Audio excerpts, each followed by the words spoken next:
record this. All right. So for the recording sake, welcome guys for another session of GenAI demo. In our last demo, we looked at what is a RAG application, what are the components involved, and how can we build a RAG application.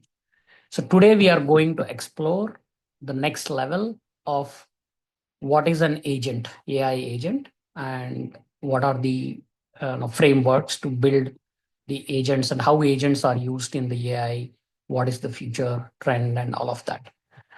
Um, Give me a second. Let me share my screen. Okay. Um,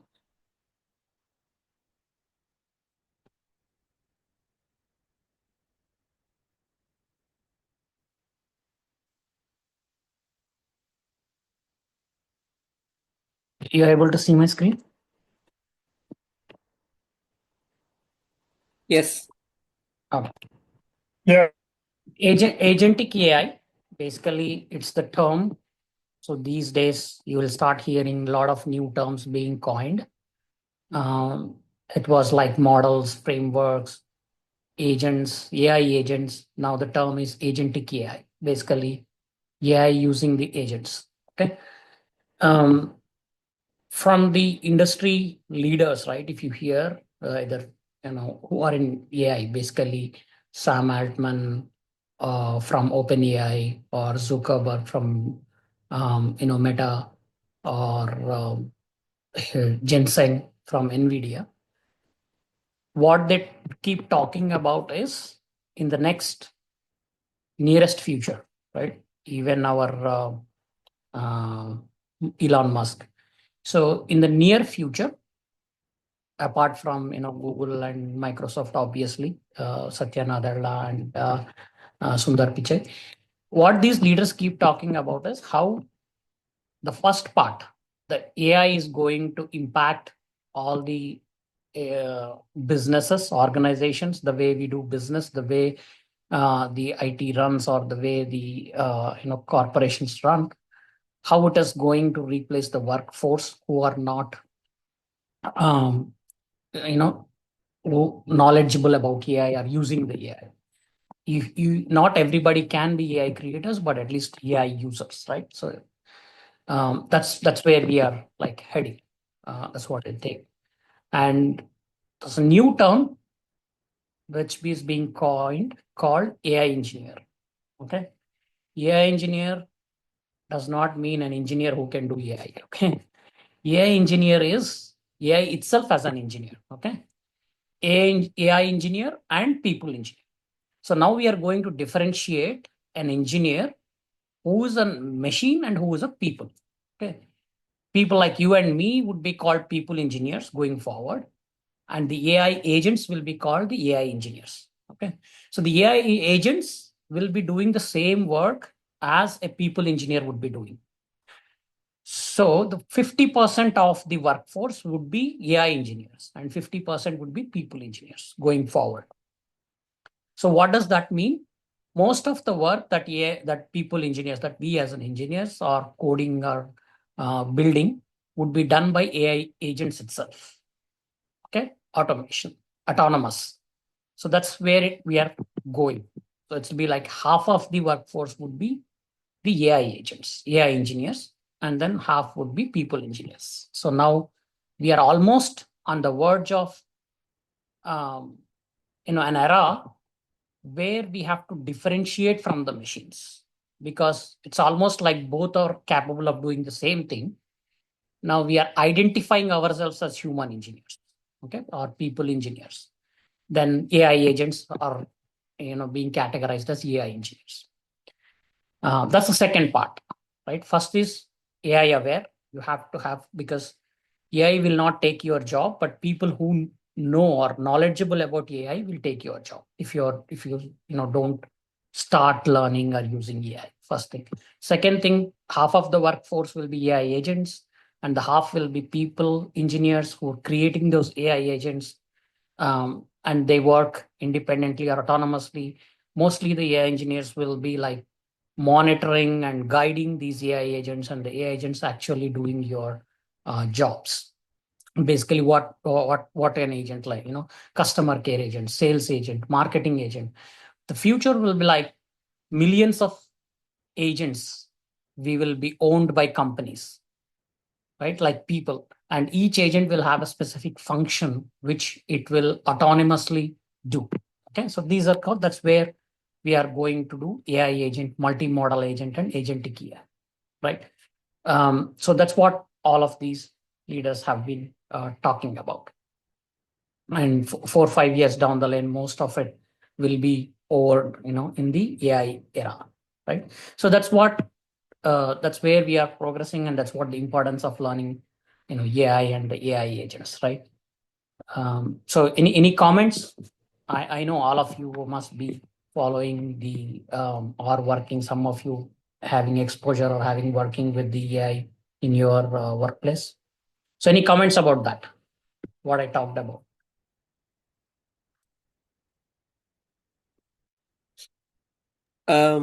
Yeah, no comments really on that. I know, yeah, Agree, disagree? yeah, I totally agree that yeah, it's coming. It's not like it's inevitable. It's coming. Uh, and right now, I think not much happening in my workplace, so per se. But yes, it is coming. I agree with that. Oh, great. Yeah. So, okay, we talked too much and a lot about agents and AI agents. Basically, um, it was already, even earlier also it was there. It's basically a function. I mean, an application that can do a specific function on its own. We already have in throughout our IT careers, we have seen, right? So any application will have a function. The say there is a sales application, there is a marketing application, there's a reporting application, the databases. An application specifically talks to a database, gets the data, and does some processing and give you an output, or does some processing and give you a report, right? So that's a specific function that it's doing. Those are reactive. We've built specifically to do something, and we have built the logic to do something. So it will kind of keep doing the same thing, okay, based on your logic, what you have created. And then it will give you a specific output. Now, the agent, the AI agent is autonomous. Okay, it has autonomous decision making capabilities. So it can make decisions on its own to achieve a problem, solve a problem, or have a goal. So to achieve the goal, it will automatically decide a path, decide the plan, create a plan, figure out what it needs to do, figure out what tools it has to use, what are available, and then um, come up with a complex processing algorithm, and then complete the job, and then give you an output. So this is what an AI agent does. Okay. So what are the features? What do we call an agentic AI? It's like it's designed to exhibit autonomy, like independence, autonomously, can make proactive decision making and goal directed behavior to solve complex problems. So whatever it has a you give you a problem, it will solve that problem autonomously. It can make its own decisions. It can make its own path, plan how to execute that to achieve that goal. So that is a definition of the agent, agentic AI system. Okay. So it can be one agent, it can have multiple agents, multi-modal agents, right? All of that, it comes in the framework. So main features, as we see here, we identified autonomy. It operates with minimal human intervention. So it can make the decisions because it has LLM and then intelligence built in. Uh, it can make a decision, and it initiate action based on the context and goals. What is the context that you have provided? What is the goal that you have given it to achieve? It learns and evolves in dynamic environments. It can adapt. So that is the basically the features of how you define an agentic AI.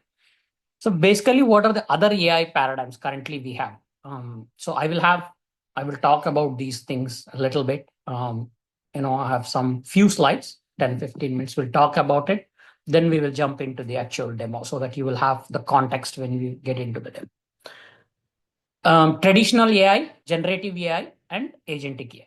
So these are the different phases we have been going through, right? So traditional AI is reactive, rule-based system. That's what I was talking about. You create an application, you give it some task, it will go through all your logic, what you have written. It cannot deviate or it cannot take its own decision. It can only follow the rules that you have written. So it's a reactive. If something it cannot do, then you have to create a new rule and then give it a new tool and then do all that coding. Generative AI is focused on content creation, like we said. You have chat gpt, you ask a question, it generates the content based on the existing knowledge, information, learning it has. Now agentic AI focuses on acting and making decisions. It can act and make decisions as to what path it has to take, what tools it has to use to uh, to achieve a particular goal or to solve a particular problem. That is the agentic AI. So, any questions? Okay. So Now, basically, like which usually like in the real time, like any from these two, which one is a major uses actually a generative like traditional regenerative or agentic AI. so these are like it's not like you will go back to traditional once you have agentic AI, right? So it's evolving. So every new feature, agentic AI already has generative AI inside it. It also uses generative AI. See, generative AI is an LLM, right? Right. Agentic AI also has LLM, but it has agents on top of the LLMs. The agents will talk to the LLMs. Okay. Traditional AI is your applications, your database. So generative AI also, when you build a RAG, it also talks to your traditional AIs. Basically, like you can trigger an API or you can trigger a database connection, get the data, right? So these, as you evolve, it's like upgrade, you can say, in a specific term. So if you look at agentic AI, it also has generative AI built in. It also has the rule-based systems also you can build in that. So basically, if you don't need an agentic AI, you know that, say, for example, my business problem is simple. Okay, I have a database. You just go to the database, check it, figure it out, and give the answer. That's it. I don't want anything else in the world. Then you don't need agentic AI. You just go to generative AI using a RAG system. But if you say my system is complex, I'll tell you what are the examples, right? So then you can make more relevant, what it is like. So if I have a problem where I need to make decisions, where I need to use multiple tools, multiple systems, then you go for agentic AI. Okay. Got it. Yeah. RAG architecture. Remember we talked about this. One question, Harun, there. Sorry. Yeah, sure. Basically, yeah, I know you're talking about agentic AI. So how do you foresee? So are you foreseeing agentic AI is like mimicking the business processes and then doing all those decision making what the Absolutely. is making? Absolutely. That is where we are going. Absolutely. That's what when I said there will be millions of agents, right? In future, where companies will be owning millions of agents, which means that each business function will be created as a AI agent. Okay. So what a business agent, a marketing agent, the sales agent, you already have those currently, but they are primitive when compared to agentic AI. For example, customer care agent. Even now you have those chatbots popping up, right? So maybe 5, 10 years back, if you go, then also you had a chat, but that chat was specifically a tree based. Okay, if customer clicks yes, then ask this question. If customer clicks no, then ask this question. Remember, if you Yes. click yes, no, yes, no, yes, then they will finally you will get one answer. Let's say my iPhone is not switching on. Then they will say, what is your model? Is the model latest or the previous one? Then say, is it fully charged? Yes. Does it show any, the light is on? You say no. Then it will give you one answer. If you say yes. So like this branching, right? So those are all if and else conditions in the application you have already written. There is no intelligence there. If you can only go through a specific path. Now, how many branches you can go is only how many if else conditions you can write.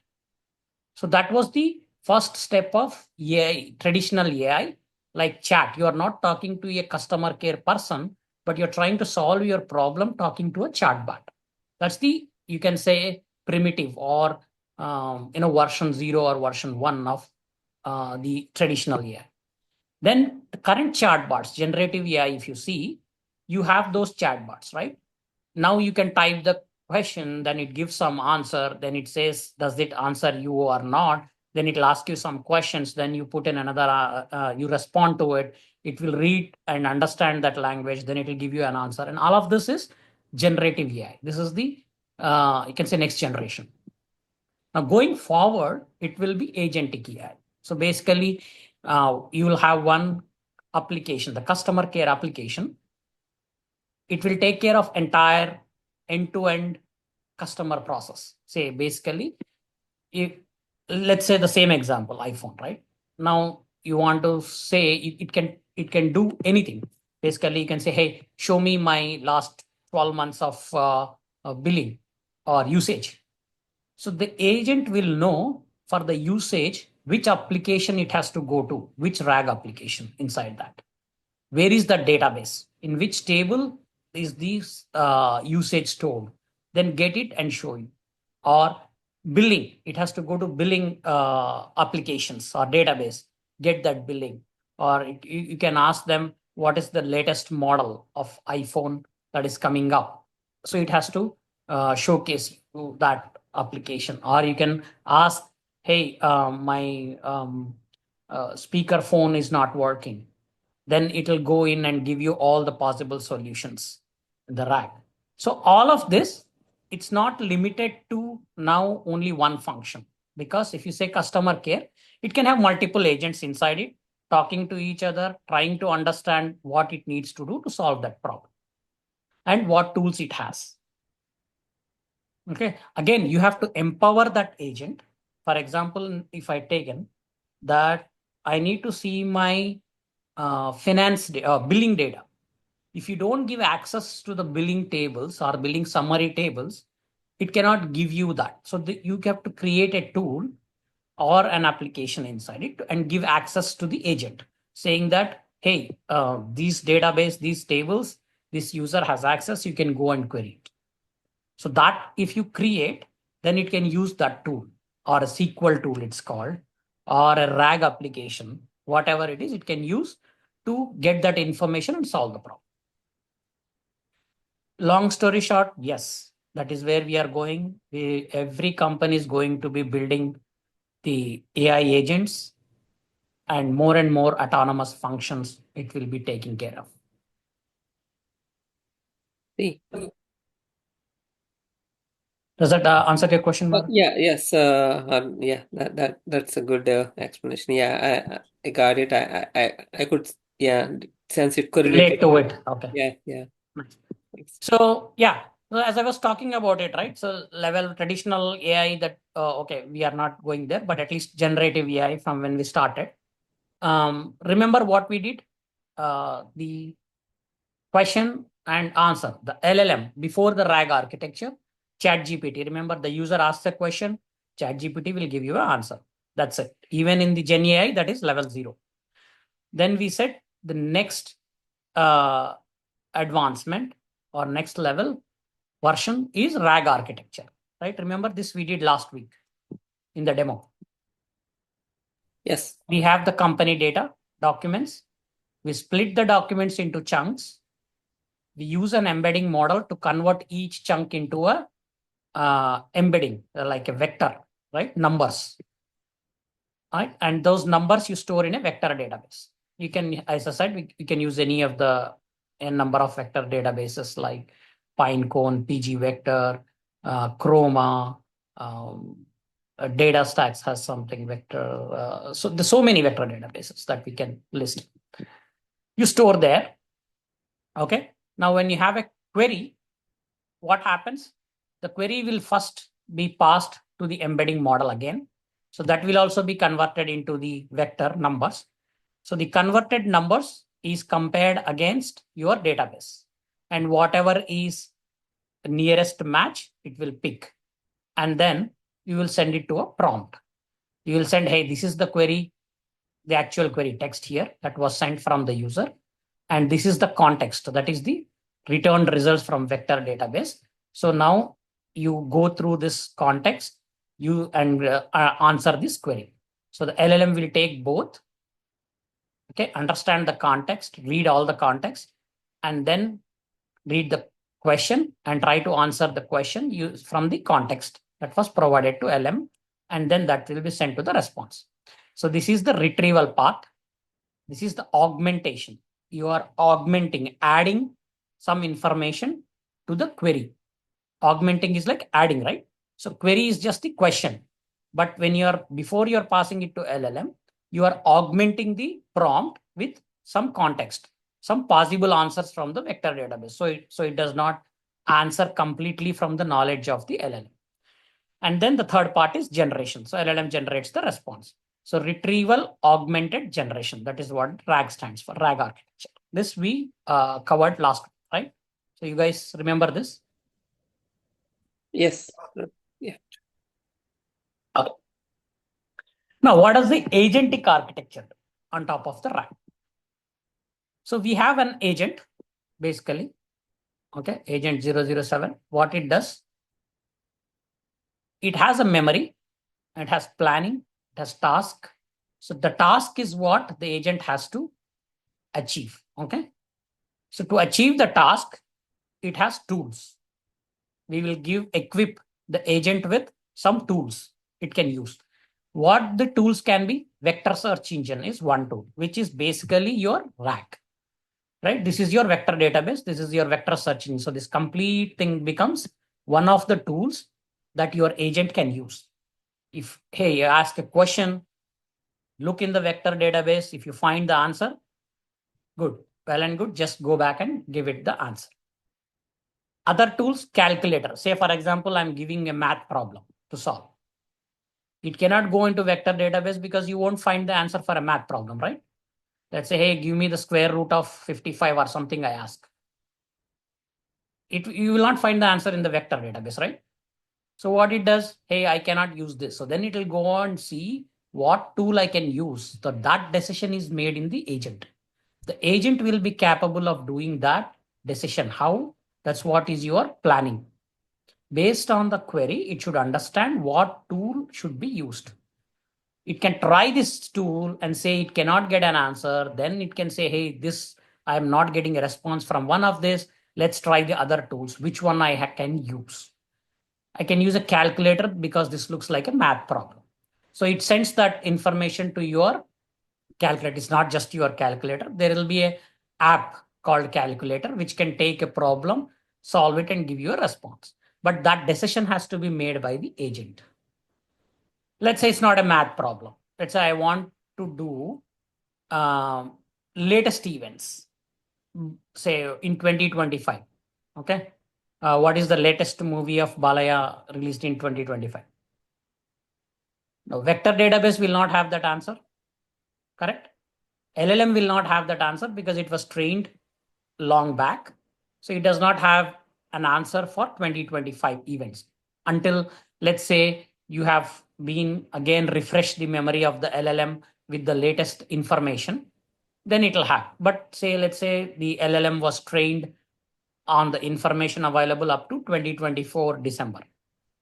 Now, the new movie is released in January. On which date it's ready, it does not have information, so it cannot answer.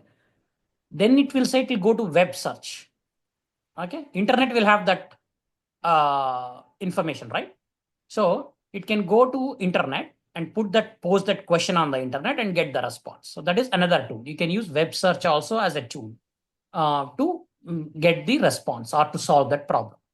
Then you can also interact with Gmail and Slack to get some information back and forth. But basically, so this is how all the tools are provided to the agent, and the agent can make a decision to use any of the tools. Now, memory, short term, long term, relates to it has to store temporarily what happened with each of these tools. Where has it tried with RAG? It didn't work. Has it tried with calculator? What are the tools it has tried? What information it is getting back? So such kind of memory it can store temporarily, short term and long term in the agent. Planning is basically how do you plan? It's like a path to solve that problem. For the what is the first phase, what is the second phase, all of these. So this becomes the core components of a agent. So LLM with a role and task. So role is basically kind of becomes part of your prompt engineering. That's the topic where we talk about roles. Say, for example, I am asking a chat GPT to be play a what you call um, um, let's say you are a uh, doctor, for example.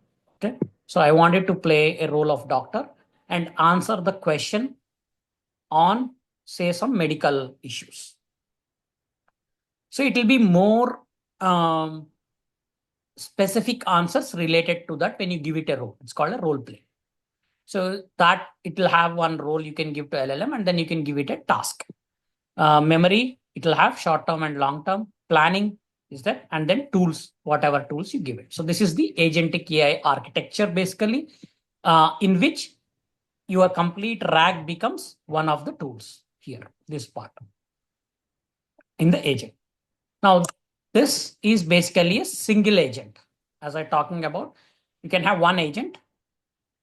You take the query, the agent will take the query, then it will take the tools.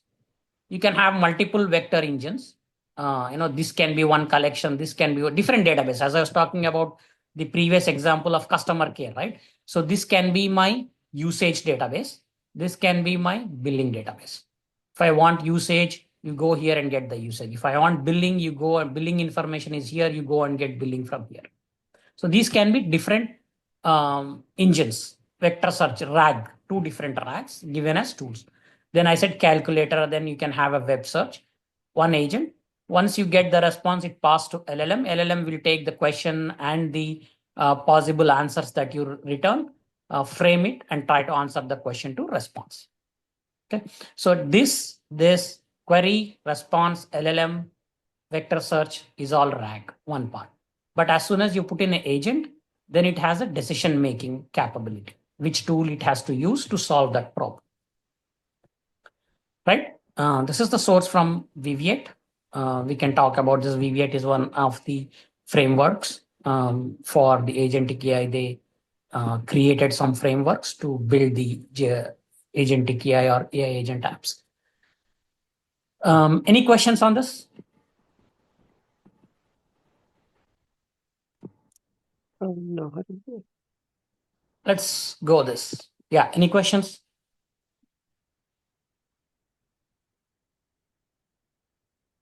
Okay, so basically one agent, more agents, multi-agent RAG system. Okay, previously all the decisions were made by one agent. Then we decided, hey, let's have different agents and each agent focusing on a specific problem. See, the main agent will only decide whether it is a problem with RAG, whether it is problem with, you can solve with web search, you can solve with other applications. So once this decision is made here, then it will pass on to the different agents. Then this agent is only trying to solve it with RAG. This agent is trying to solve with web search. This agent is trying to solve with other applications. So basically, you are trying to orchestrate, distribute the decision making process and load to multiple agents. So this is called multi-agent RAG system. Okay. And then each agent will have its own decision capabilities and then talk back to the main agent. And that agent will again make decisions and plans which agent to use further to solve that problem. Got it? Yep. So basically what we have seen again, there are different frameworks for building the agents. So tools, as I said, VV8, I was taking those images from VV8. They have a vector database for memory and context storage. Pinecone, Redis, Ray for computation framework, Redis for in-memory storage if you want to store short-term. Pinecone, again, vector search and LLM applications.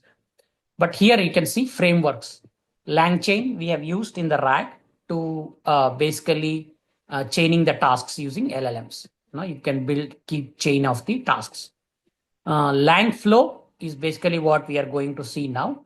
It's a visual interface for designing the LangChain workflows. It's a UI based visual interface. Same thing we did last time. We have seen the notebooks, right? The same thing we do with UI based drag and drop capabilities and configurations you can do like previous. See, it's the same thing as more and more processes evolve, more and more companies evolve, your um, workload effort will become easier. First, as I said, you have to build everything yourself. Then you will have some tools like libraries already built. Then you will have notebooks available, pre-built notebooks that you can use. Then you said, okay, all of that we will take care of it. We will give you a visual board like Informatica. You drag and drop what you need and do the connections and configuration. The code will be automatically generated. After all, it's AI, right? You are doing AI. So AI is going to generate all the AI going forward. That's how it's going to be. It's AI for AI and AI by AI, all of that stuff. All right. LangGraph is again a complex graph-based workflow that you can create. Auto GPT, Agent GPT, it's like the Chat GPT things. These things basically there are a lot of frameworks that more and more frameworks are getting created. Like Llama Index is there. There are pretty more, a lot more that are coming up. It's hard to keep track of, but yeah, as soon as the new ones come in, you have to get knowledge of those. OpenAI, so function calling, as we said, you can have OpenAI function calling. Basically, you can call an OpenAI function API through API, give it some query, it will give you the response. Same thing, Anthropic Claude, Google Bard API, Azure OpenAI, right? So all of these, they can do OpenAI, services basically. Paper token, you give the question, call the API, you pass some authentication, it will give you response back based on the API service.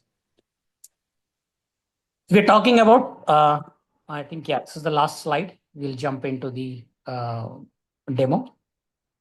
What are the use cases? Some of it I have already talked about. The best use case is autonomous vehicles. So how are they doing this? It's not just one RAG application, right?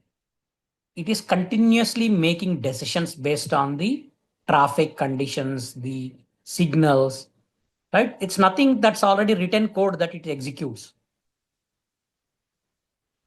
Guys, am I making sense? Are you able to relate to that? Let's say Yeah, Tesla is driving. it's a kind of streaming, right? It's a streaming, but it has to make a decision. Yes, correct. Car is moving and suddenly it sees a red light. Now it has to make a decision to stop. Nobody's controlling it. You cannot stream, hey, here is a red light, what can I do? Tell me, and then somebody tells it to stop. It is autonomous. Now, how is it getting the input? Through sensors. That is called multi-modal agents. An agent, all of it we have seen here, is query, is like user that is giving here, right?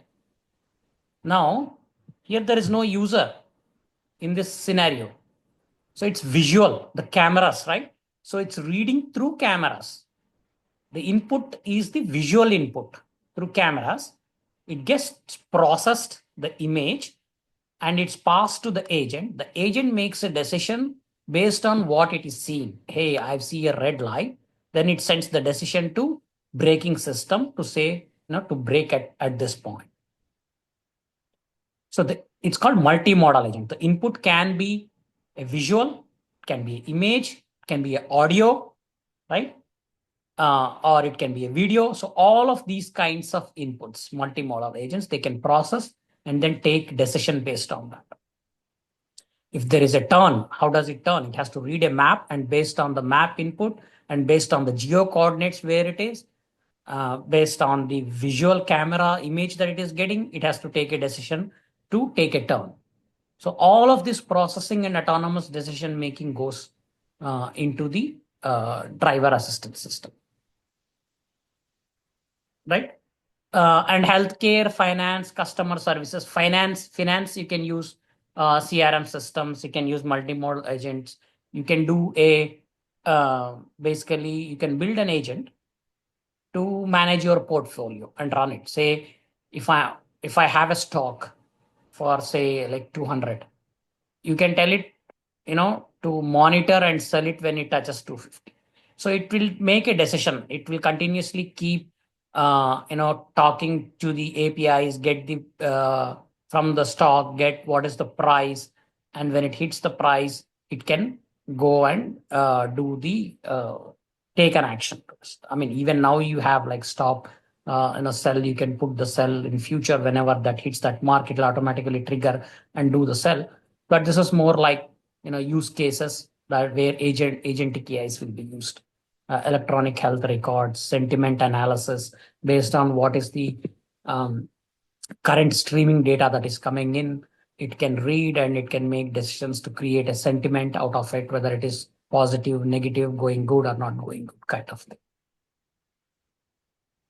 So we'll dwell deeper into this, but basically, this is the use cases, and I think with this we'll have enough context.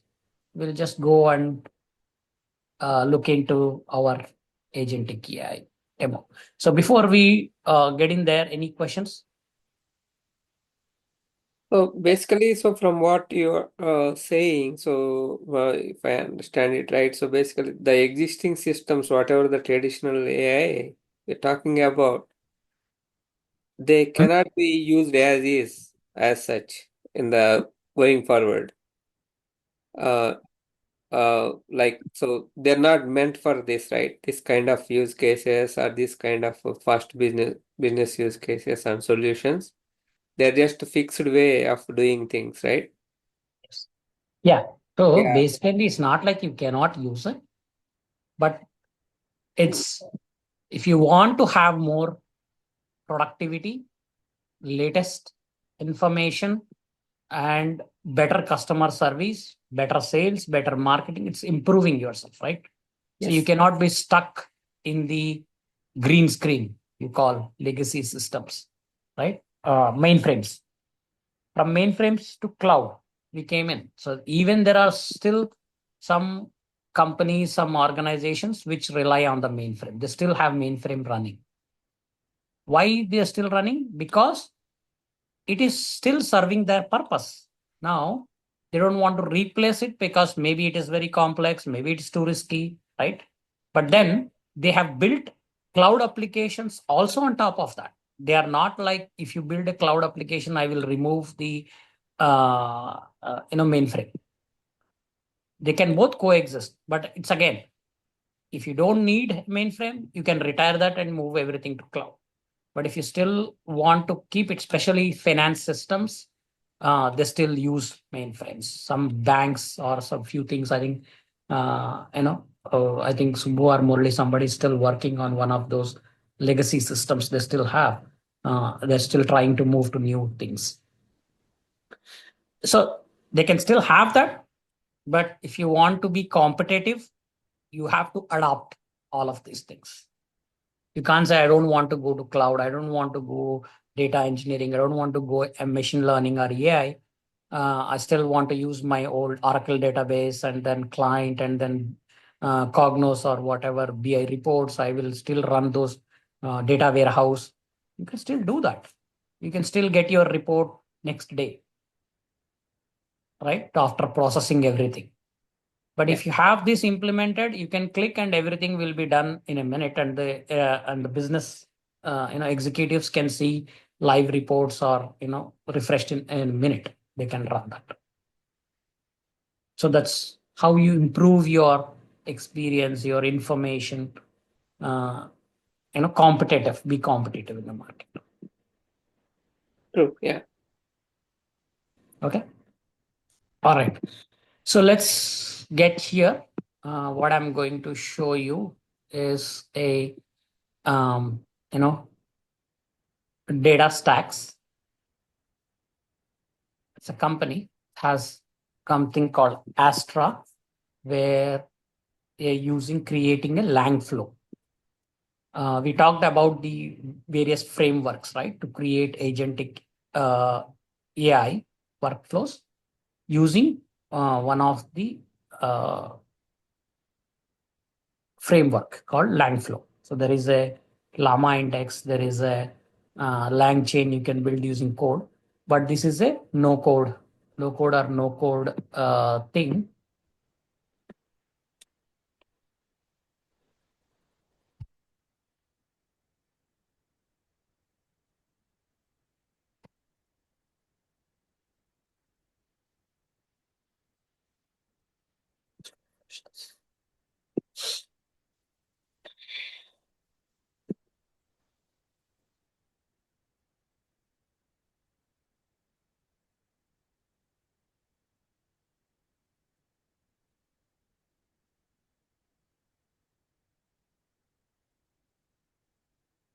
Okay, so this is a Astra data stacks where you can go and create your agentic AI workflows using a visual thing. Okay, so if you go here, it can give you some templates. Basically, it's like when you want to do a PowerPoint presentation, right? So they'll give you some templates. Same thing, you can do basic prompting, you can do RAG, you can do agent. So if you give a blank flow, it will go and give you a blank thing. Even you have seen some workflow things that you have created. What is that name? Lucid charts, if you say, right, something similar, same thing. But here the components will be different. Now, what components you can have to build this is all here. Okay. So let's see inputs. Inputs is a chat input. Basically, you want to have a chat bot. You want to have a chat text box. That is your entry point. That's your chat input. Or you can give a text in. So basically, same thing. You have a chat bot. The response will come as a chat as an output. Right? Prompts. You can create a prompt. Remember, we in RAG we said we can give a prompt where it can have. You can talk about. So you can type your prompt here if you want to give any of the inputs, variable names, if you want to give it a role, or if you want to give any instructions, if you want to give it a template, you want to give examples, how it should process it, how it should respond, how it should provide a response, you can do this prompt. So this prompt is again one of the components. So data, basically how you want to ingest the data. Remember last time we said some file data. You can also use SQL query to get the data and then ingest it, API, directory, whatever it is. If you say file, it will give you how to upload some files, just for example here. But later it can connect to any of these data sources to ingest the data. Then processing, you can do combined text, filtering data, filter values, parse data, split text. Basically, remember when we did chunks, right? So you can use split text to split the files into chunks, connect these two. Models or your basic AI models, Amazon Bedrock, you have Anthropic Claude, you have Azure OpenAI. These are all LLM models. Google Generative AI, Grok. Grok, I think, is from X or Elon Musk company, I believe. Hugging Face, you have all libraries there. Mistral, you have NVIDIA, Olama from, I think, Meta, OpenAI again. So these are different models, language models that you can use.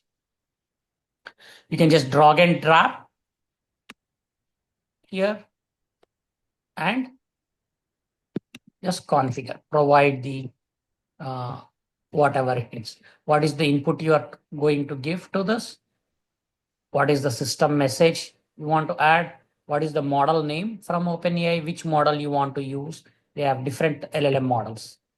Okay, so each from 3.5, this 4 mini turbo, all of this. So each model will have a different price if you want to give. So what is the authentication key to connect to that open API where it will submit your question and get the response? So all of this you can configure and then use this in that. It's basically how you can use the model, right? And then you have vector stores. Remember, we need to do embedding, store, retrieve for the RAG.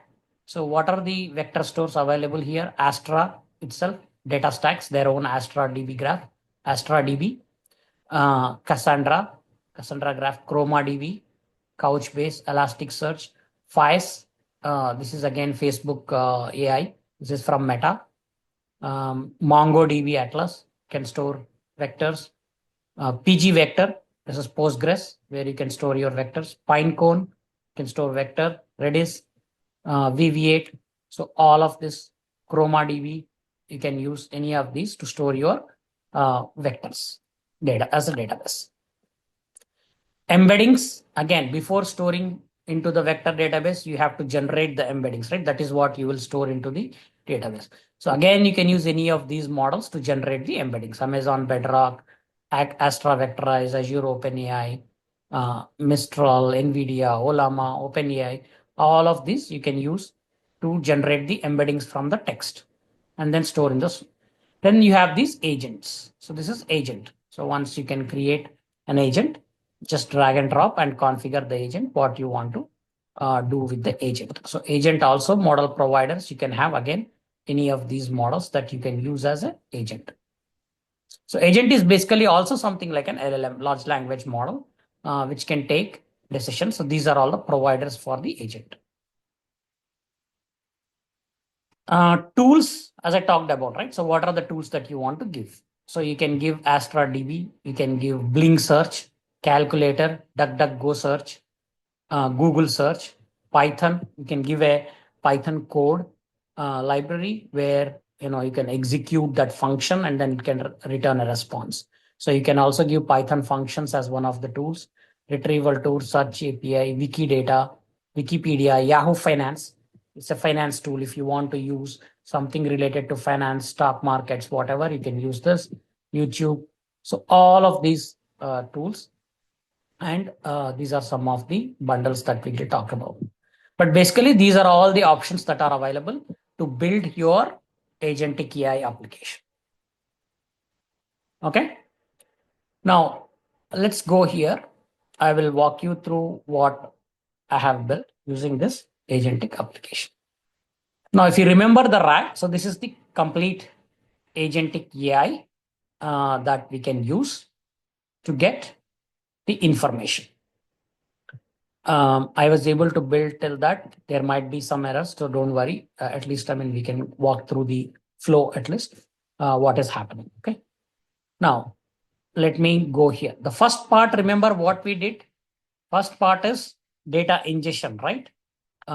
If I go here in the RAG, not this, in the RAG, we're talking about,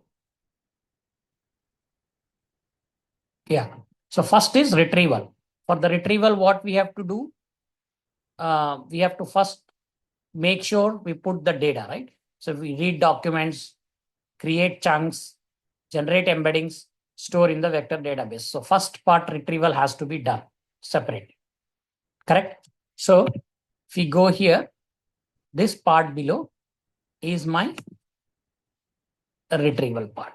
So what I'm doing first, see the files. So I created a file data and then uploaded from my local system. So some file that is called 20 easy international recipes. I have uploaded it here. Then connected it to split text processing. What I'm doing, I'm passing this data, whatever it is reading from here, as a data input to split text. This is the data to split. Now see configuration.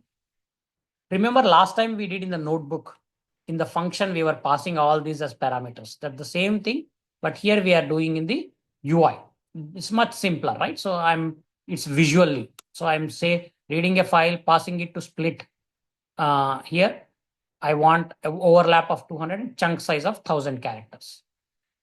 And these chunks, if I see here, chunks, see here. So it will show me how they are being split, the 5 chunks. So easy international. So this is one chunk, easy international recipe, yakisoba, chicken, ingredients, all of this. This is another chunk. This is skinless, boneless chicken breast half. This is one thing. Let me check 1 second. Let me show you the document what I missed.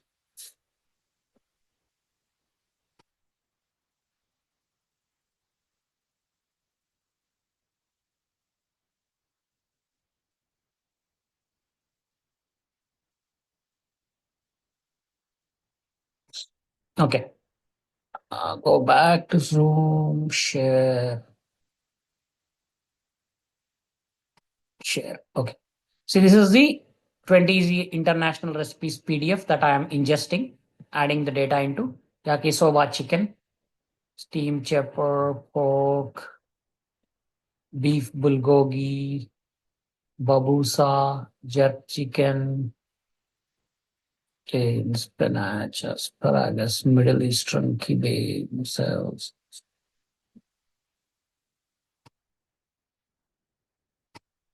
Okay, so all of these are the things that we are ingesting into our pipe. So these are the ones here broken down into chunks. So see, this is all still text. Okay. Now what I'm doing, passing these chunks to a Astra DB vector database. So this is my vector database here. I'm using a vector database called Astra DB. I have given the application token to connect to the DB. If I say explore data, it will take me to the Astra DB. That's the database that they have, vector database. In this database, I have created this is a database I have created called World Cuisines. This is the database. And in that database, I have created a collection called recipes. Okay. So this is the recipes collection here. And embedding model I have used is NV embed QA model. So NV is from NVIDIA. So NVIDIA is providing me a NV embed QA model that generates 1024 dimensions. For each chunk you pass, okay, it will convert that data text into numbers of 1024 dimensions. Now, when it is doing a search, there are different types of searches it can do on the vector database. Now, this will do a cosine similarity search. Now, total records are 54 in that. Now, you can see the data here because I already loaded it. So, if you see the vector, you can see here. So, this is all numbers. This is the ID. You don't need. It is also storing the metadata which file path that it was coming from, data config. The file name is appended at the NC 20 easy international recipes.pdf. So the data is coming from that. The chunk is coming. So this is the chunk text, and this is its vector representation. Okay, you can't see the complete one, but it will have comma separated values. How many values it will have in this array? How many dimensions? Anybody? 1024. Yeah. So 1024 dimensions. So it will have 1024 elements in this array. So this text is represented by these by this 1024 numbers, elements in the array. Okay. Now, when you search, your search query will also be converted into a similar array with 1024 numbers. And that array is compared with all of these records. And whichever array is similar, because it is using cosine similarity, similar, that text will be returned. Now remember, it's not an exact match. The numbers will never match to each other, but it will be a similarity, how this vector is placed or similar to the question that you have passed, vectors generated from the question. So whatever is the relevant, that text will be passed back. Okay. Now that is for the vectorization database and how it generates, how it stores and all of that. Coming back here, basically, so that is the database I'm using to explore data, world cuisines, and the collection is recipes. Ingest data. See, I have given all these chunks to this ingestion. Say this chunks is going to data that is to be ingested. Now this is only the database part. This is the embedding part, Astra Vectorize. Which provider I have used? NVIDIA, NV Embed QA. This is the model that I am using to generate those embeddings. If you see here, NVIDIA Embed, this should match, otherwise it will throw error. So basically I have to use the same model, what I have used to create this collection, only then it will be compatible. The embeddings generated by this model, 1024. And you don't need to fill up this here. Okay. And then you will have retriever and search results. If you want to see search results, you can see here. So for the question, basically, it is returning these 4 results, yakisoba chicken. And this is 2. So these are the 4 chunks that it is returning for your question. This will be passed to the LLM to generate the answer from these 4 records or 4 chunks. So this is your first part where I am ingesting the data into the database. And this is when I run this is how the data is ingested and came here. We can see that data here in this. Okay.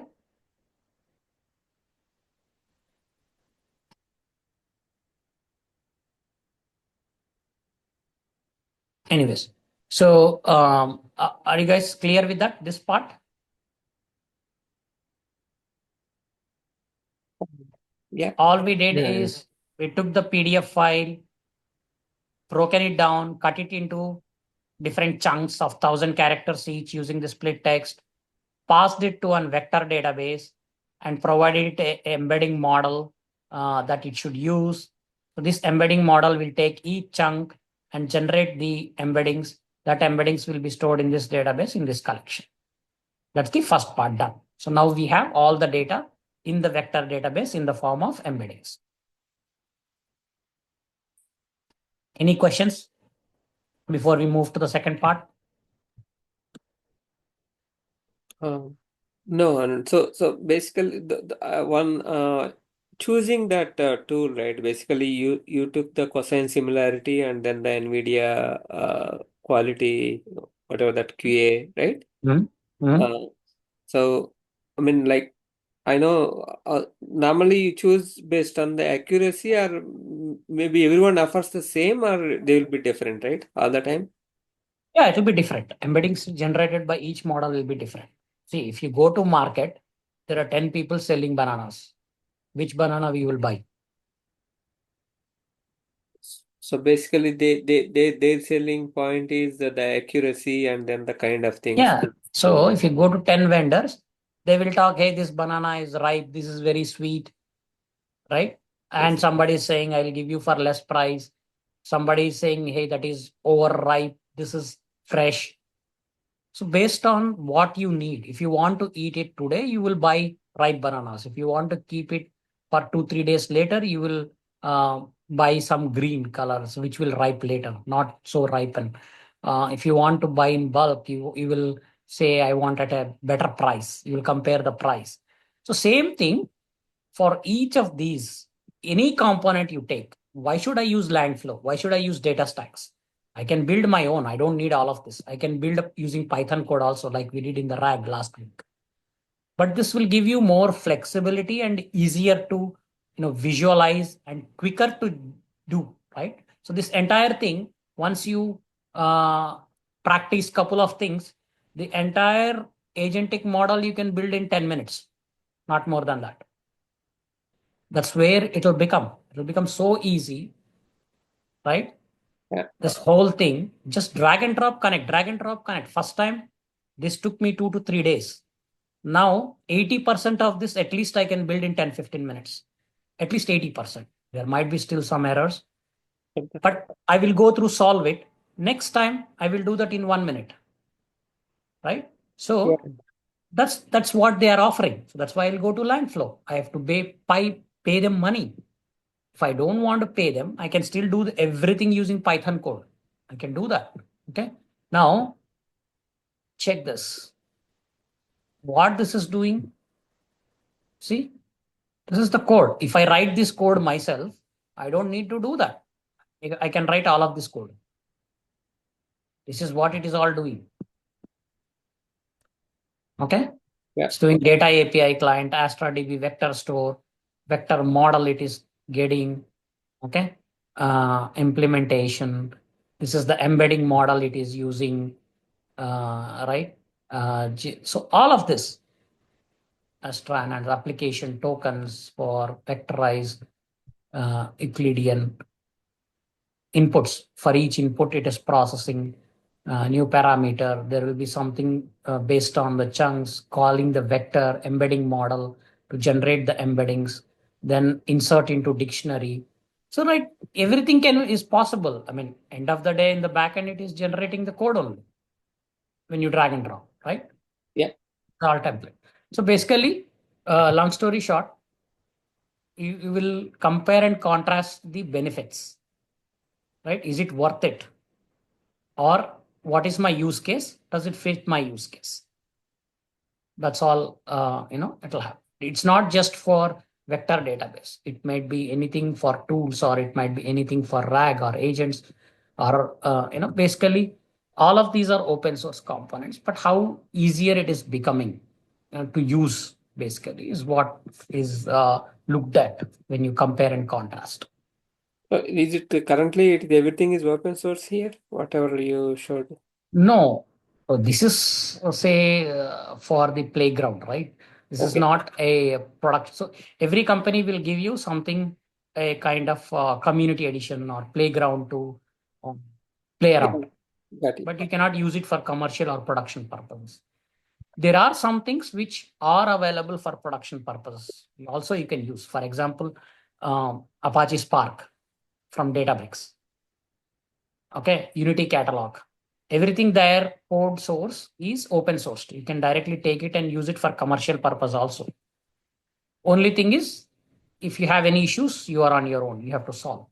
It's not like the company will provide you support to fix it. But they have put all their components open source. So there are some open source, free to use, even for commercial. There are some that you have to pay for support. So this is a playground. Okay. So once the data is ingested, now what is my next part? Augmentation. Now I will ask a question. It has to go and provide me a response.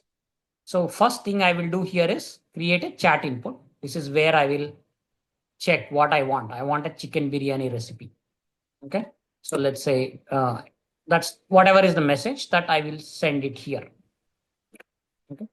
Now, what am I passing this message to? Then I will have, there'll be a little bit crisscross here. I know. Let's see.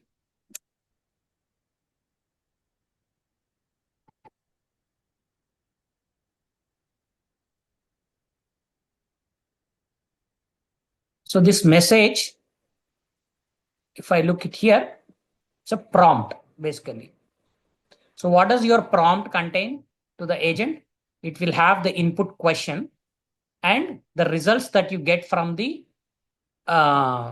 your vector database, right? Yeah. That's what we learned here. Mhm. The prompt will have query and results from the vector database. So question we are passing from the chat input. Basically, whatever we give here, that is coming here, directly feeding into the question. The results part. So basically, why I'm saying results here, why is question, why it is result is, it's coming from here, template. So this is your prompt. Again, goes back to your prompt engineering. You are asking the agent, you are giving it a goal. So your goal is to answer the question asked from the company database. Use RAG to fetch the details and provide most relevant output. This is what you are doing. You are like giving the prompt to the your LLM. Question. If you put in curly braces question, this is like variable. You will pass that question into this and it will replace here into this question. In response, incorporate the recipe points from results. So this is another variable that you will pass the value. So that is why it is giving me two fields here. Now the template needs a question and result to put it into the prompt. So the question is coming from your input, chat input.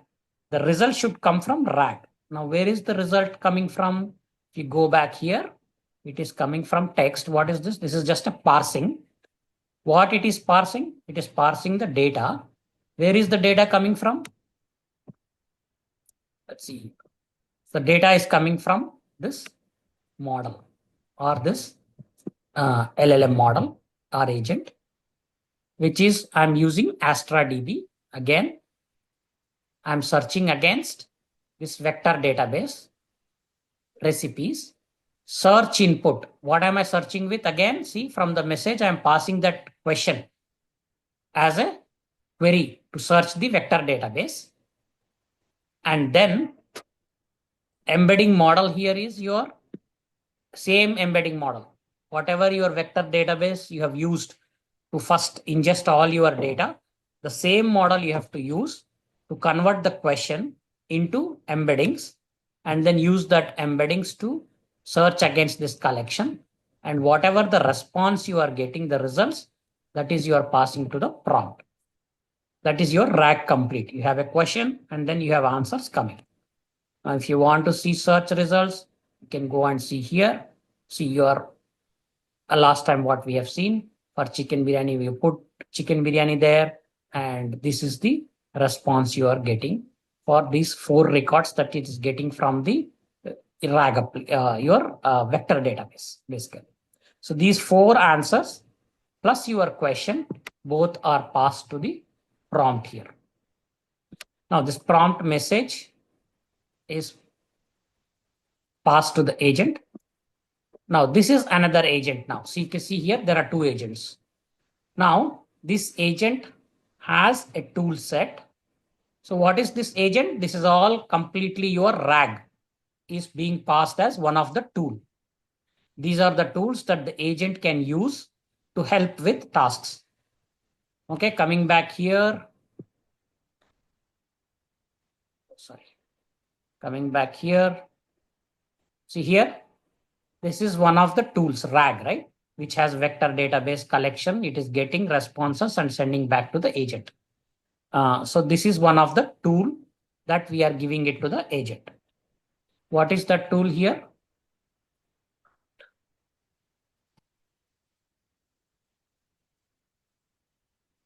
What is that tool here? This is the RAG agent tool is one of the tools. So what is this agent doing? It is taking the prompt. The model I am using here is Grok. Grok is again, so it uses Llama 3.18b instant model. Any of the model you can use. So I'm using Grok and this model and the API key. This is free. You can use Grok API key. You can create in the Grok. So this is a Grok. You can go here and then create API key and use that API key to connect to that model. Basically, you are passing both the prompt message instructions as a tool set to this. And then once you respond, that response will be passed here. Now, another tool. So if it get from the RAG, you get from the RAG. So another tool I'm using here is DuckDuckGo search.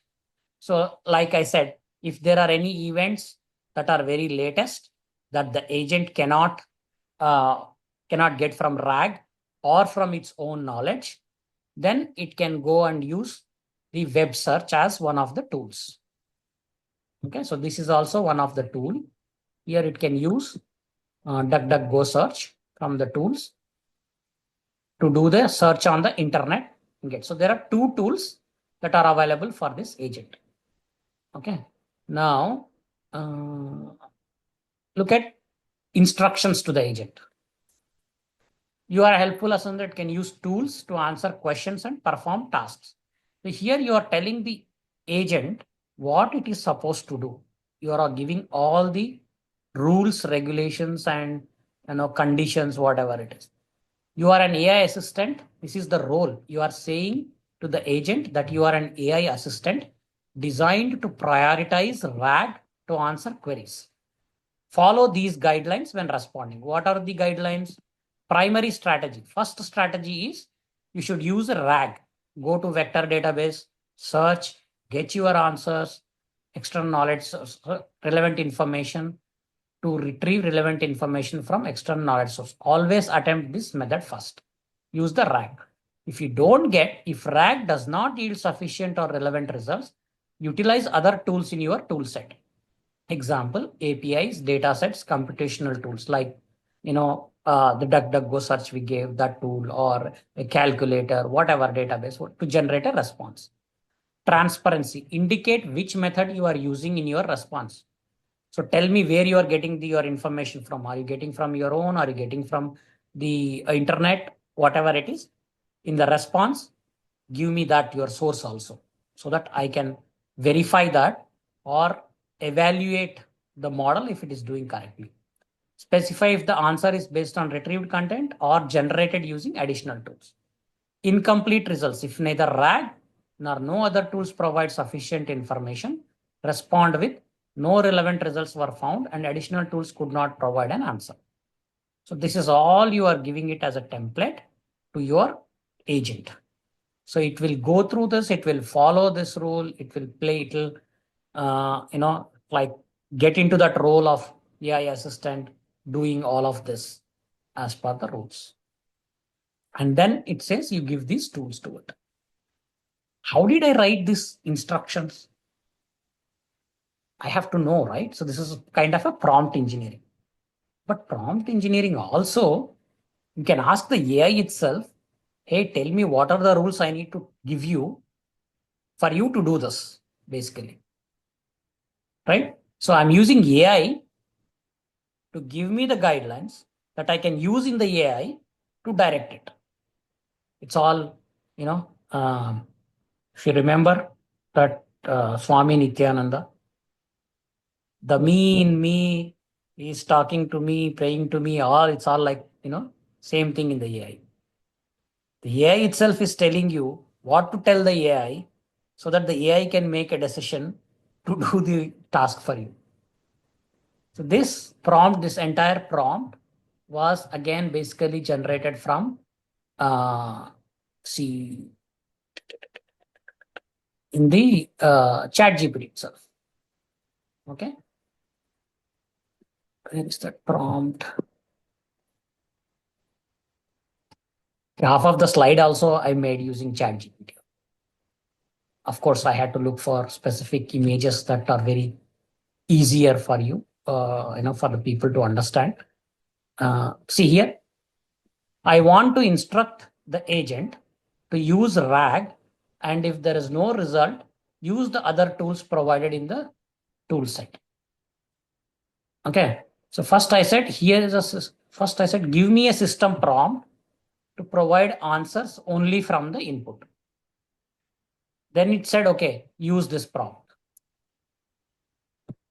Okay, I looked at it and then I said, hey, I want to instruct the agent to use RAG first, and there are no results, then use other tools.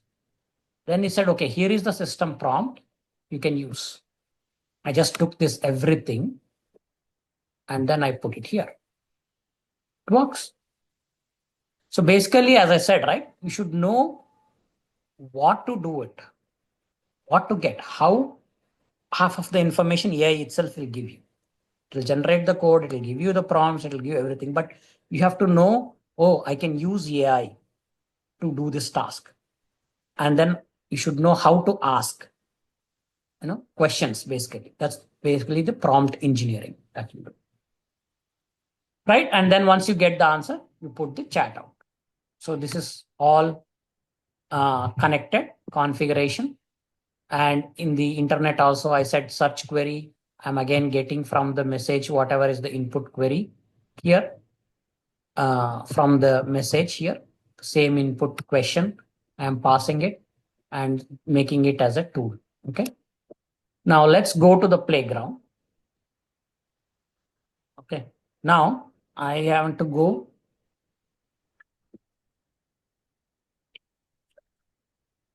Sorry. I want to get the recipe for, is this, let's say, one of these ox, ojox, deep boy. Okay. Something. I will go here. Say, give me recipe for this thing. This is set. Let's see what it does. It says flow is running. It's running the whole entire flow.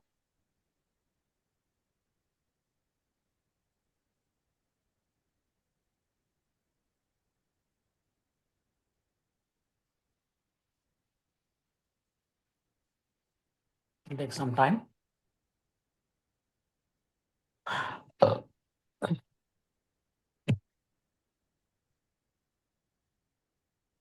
Okay. So it gave me a response. It says finished. Ox, ojos, DBO, Spanish style, whatever, all of this. It gave me very clear recipe from the rag that you used. You can actually go here and see this thing, 24 pitted prunes. Does it add, or it has had some its own thing? Something it generated a lot of, it added its own thing on top of this, whatever is provided. It has its own information. Okay. But then let's see, I want to know,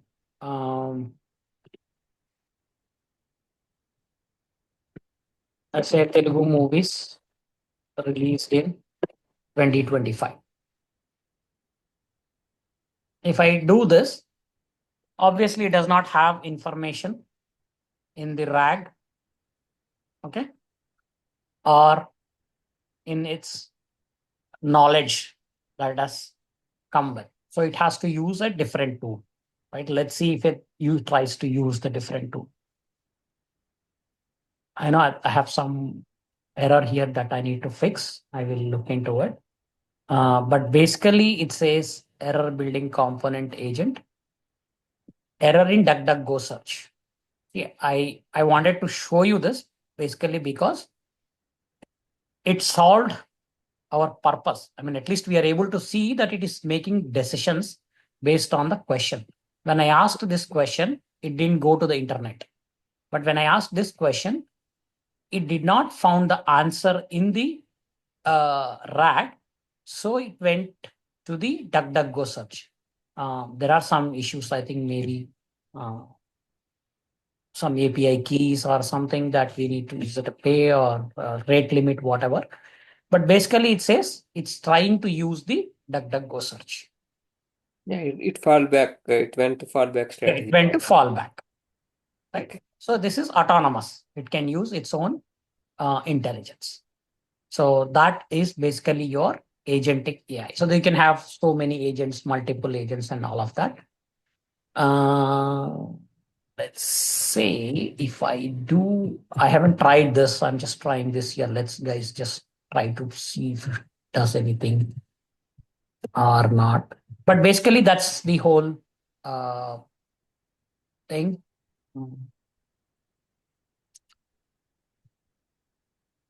I'll pass the expression here into the calculator tool. And basically this tool, I will go and put it here, add it as a tool. Okay. Go to playground and say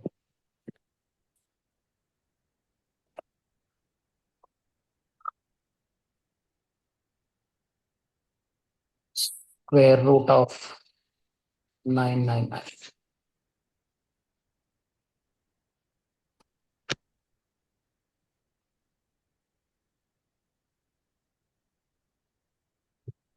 Let's see what it does.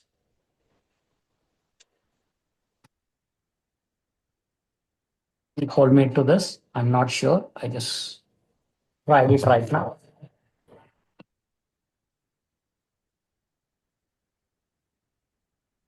It is.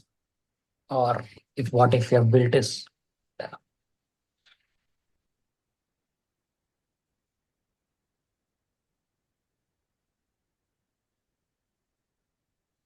First, it has to understand that it is a math problem, that it can use calculator to solve that problem. That's the decision making it has to do, the intelligence part that it has to make with the planning and the, see, it is able to do this. Square root of 1999 is approximately this. But I want to see if it has used calculator or not.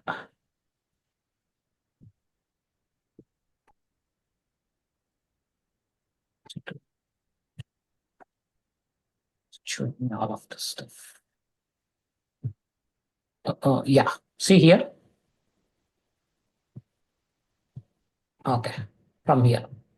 Human, what is the square root of 1999? It says it executed calculator tool. So it didn't go to any of the RAG or DuckDuckGo search here. It was intelligent enough to say to use the calculator tool. But then you see the expression it passed is square root of this. It didn't pass all this text information. It converted into a mathematical expression and used that. Okay. Invalid expression functions like all of these, this are not supported. Input default value. Then it executed calculator. I don't know how we got this expression. So this is the response. Result text. This is the response. So it gave me the response. So basically it is able to understand the decision to make sure based on the input that it has read, make a decision that it should go use the calculator tool to solve this problem. And then it converted it into a mathematical problem, used the calculator tool and got the response and provided in the language.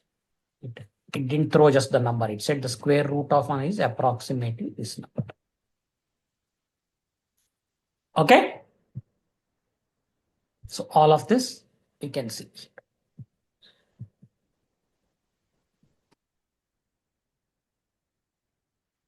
All right, so that is the agentic AI that I wanted to showcase.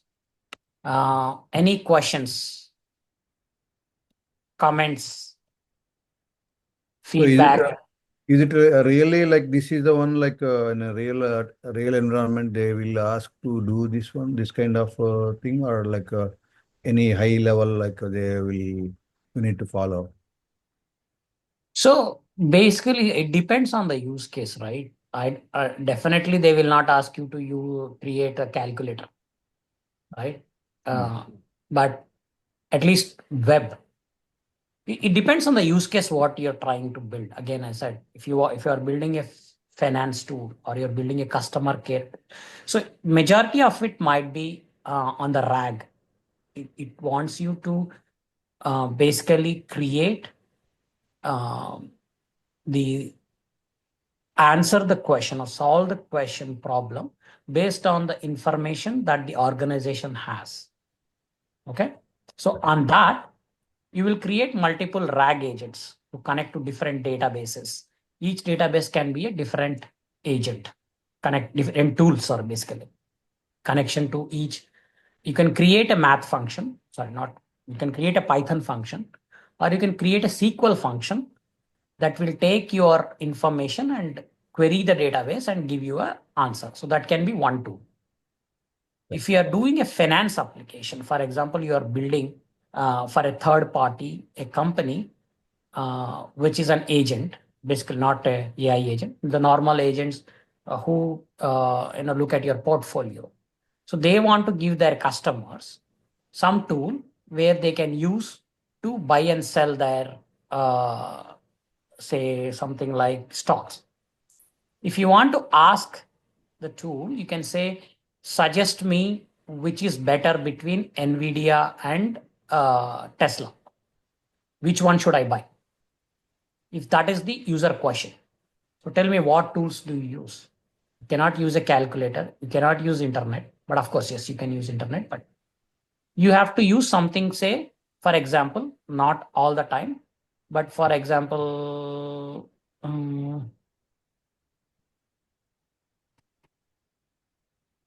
this processing tools, right? Yeah. So, for example, you can use something like Yahoo Finance to get the latest stocks from. So we'll do this use case in the full-fledged training, maybe. We'll see which one we can pick up. Basically, what are the tasks? First, it will split. Hey, we have a Tesla. I have a NVIDIA. Now, what do I need to compare? First, it has to get the current price. Then it has to get the history, how historically it is doing. Last 3 months, 6 months, 1 year, NVIDIA against Tesla. That is from the Yahoo Finance. Then what is the projection? So it has to get from some other source, right? And then from the internet, what is the sentiment?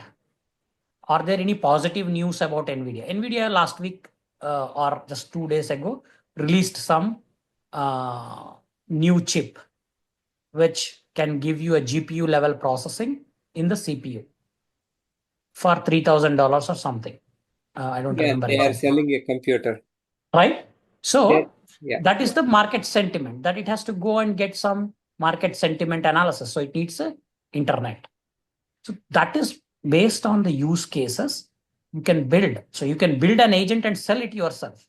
Say, hey, you can use this tool to figure out which task, where you want to invest. Now, in that, if you are making that tool in the sense, again, I mean, we are confusing here agent and tool. Tool in the sense application, your product. You're building a product, you're launching a product, you want to sell it to customers, which the customers can use to figure out which stock is best to invest in.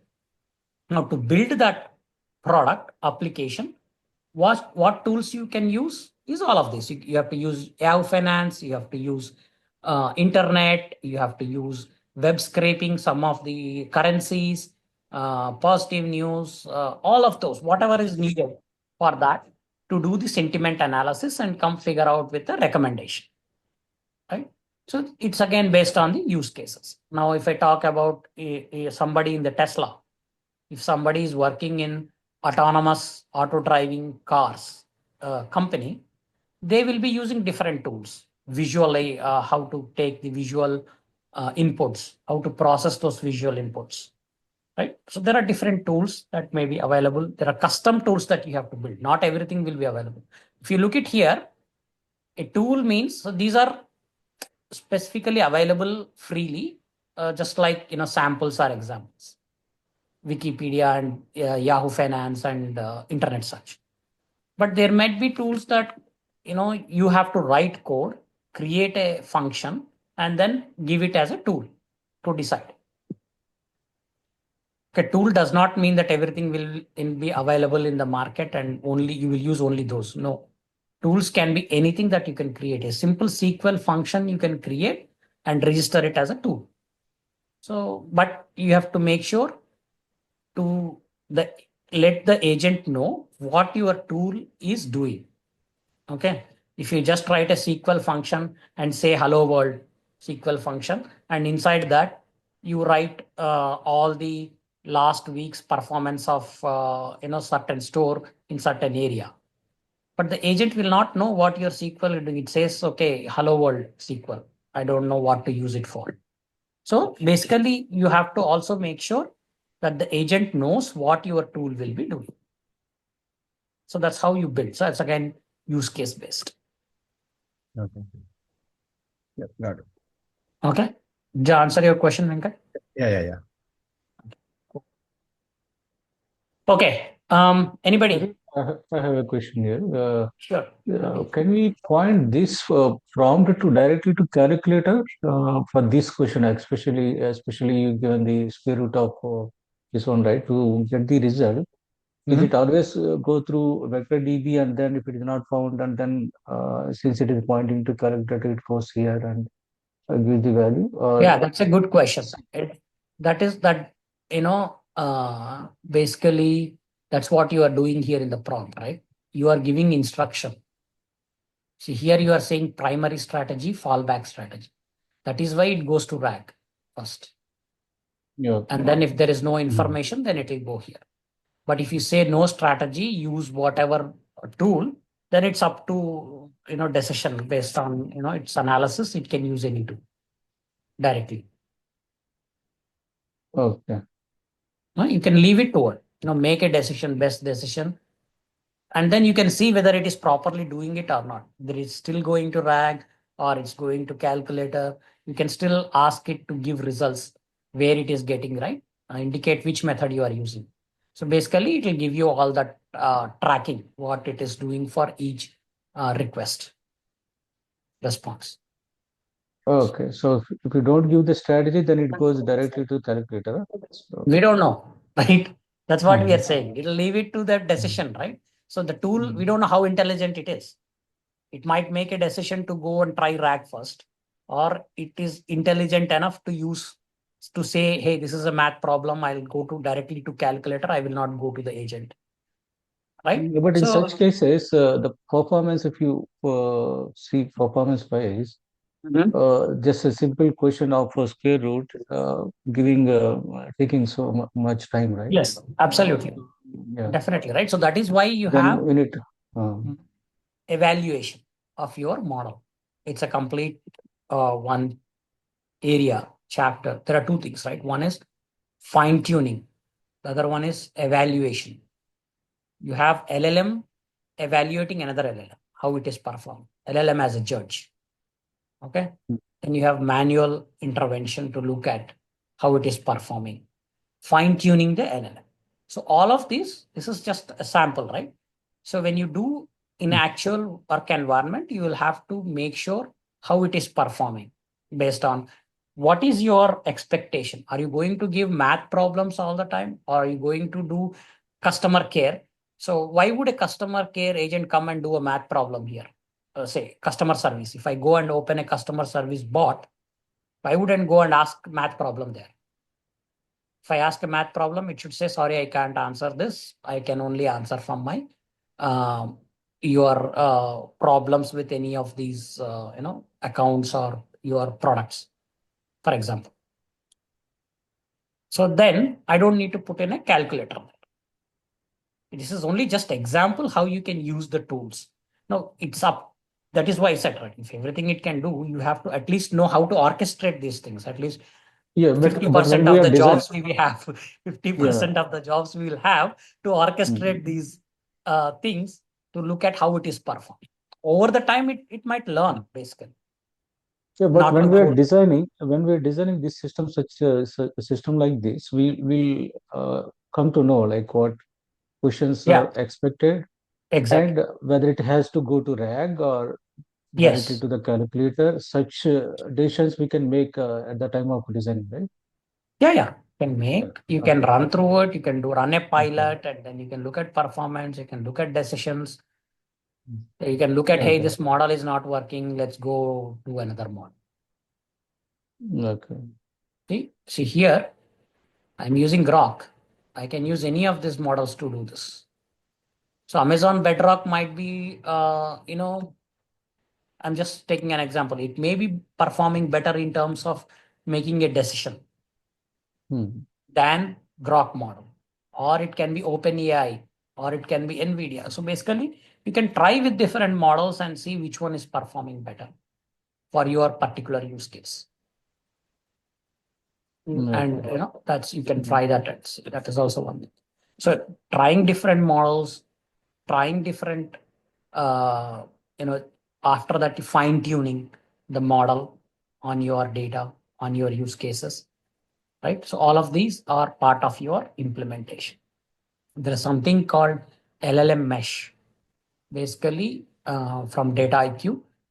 When you design this, it will give you a feature where you can switch between different models when you are trying. You can choose each different model and execute the same use case and then see the performance and the results. So it's a mesh architecture. Every time you run your use case, you can configure to switch between different models to use. It's good. Okay. Okay. Yeah. Next, anybody? Ajay.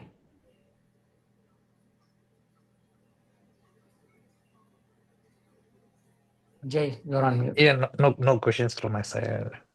Okay. So how did you feel? You able to understand? Yeah, it's a very informative, like mhm. Okay. Raju.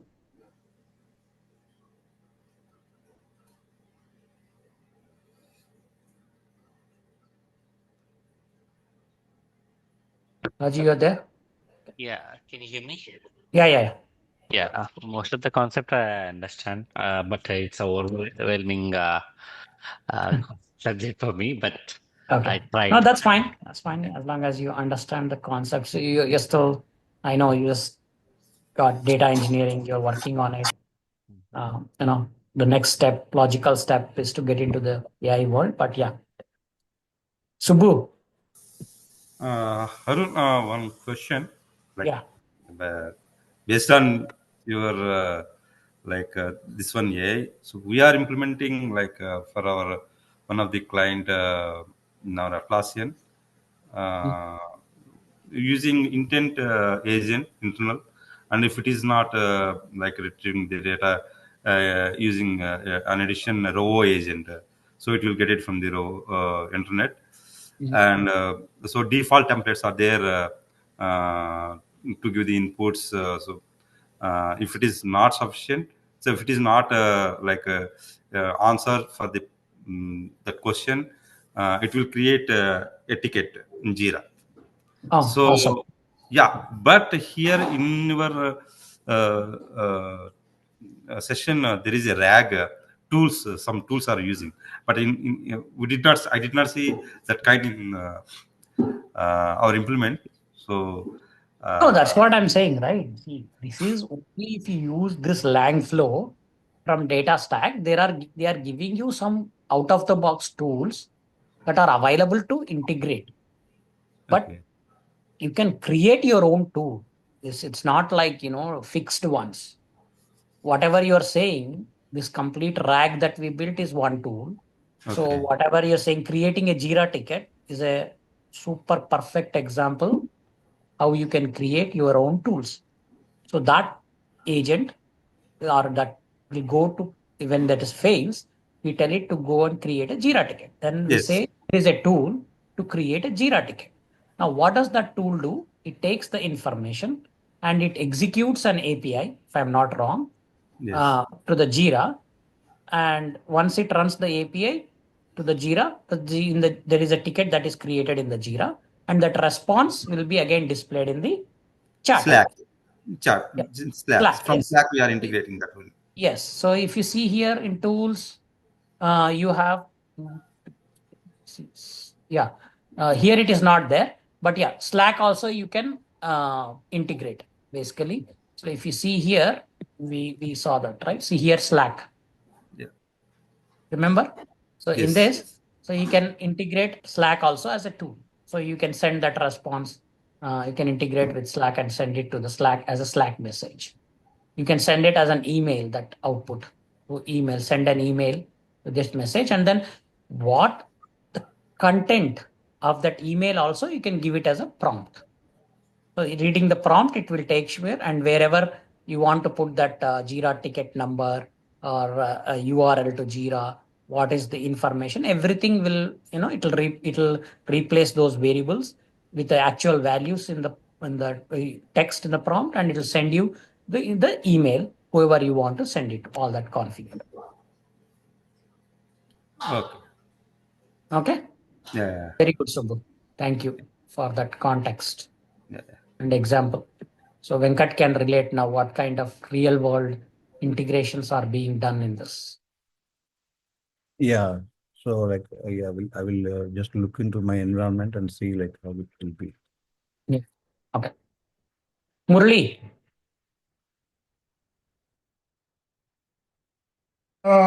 Yeah, yes. Questions? The thing is, no, I don't have any questions because I understand the concepts and how it works. And I don't know exactly. So once we deep dive into that, so I can understand the technical wise, the concept wise, and the use cases, what you explained. Yeah, that's really good. Okay. Awesome. All right, guys. Thank you so much. Please send me your feedback in the group. Any comments, positive, negative, or anything to be improved, that'll help me in giving you better information going forward. Okay. All right. Thank you so much. Again, please share your feedback. Hope you had a good session, and I hope I have added some knowledge. Okay. Thank you so much. Have a good night. Yeah, Night. sure. Thanks. Yeah, thanks, sir. Right. Thank you. Bye. Good Thank night. you. I'll share the recording. Yeah, thank you.